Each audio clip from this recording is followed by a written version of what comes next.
اعوذ باللہ من الشیطان الرجیم بسم اللہ الرحمن الرحیم۔ صحیح بخاری حدیث نمبر 1901۔ رسول اللہ صلی اللہ علیہ وسلم نے فرمایا، جو کوئی شب قدر میں ایمان کے ساتھ اور حصول ثواب کی نیت سے عبادت میں کھڑا ہو، اس کے تمام اگلے گناہ بخش دیے جائیں گے، اور جس نے رمضان کے روزے ایمان کے ساتھ اور ثواب کی نیت سے رکھے، اس کے اگلے تمام گناہ معاف کر دیے جائیں گے۔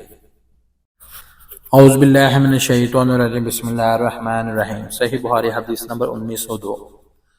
عبداللہ بن عباس رضی اللہ عنہ نے کہا، نبی کریم صلی اللہ علیہ وسلم سخاوت اور خیر کے معاملے میں سب سے زیادہ صحیح تھے۔ آپ صلی اللہ علیہ وسلم کی سخاوت اس وقت اور زیادہ بڑھ جاتی تھی جب جبرائیل علیہ السلام آپ سے رمضان میں ملتے۔ جبرائیل علیہ السلام ان حضرت صلی اللہ علیہ وسلم سے رمضان شریف کی ہر رات میں ملتے، یہاں تک کہ رمضان گزر جاتا۔ نبی کریم صلی اللہ علیہ وسلم جبرائیل علیہ السلام سے قرآن کا دور کرتے تھے۔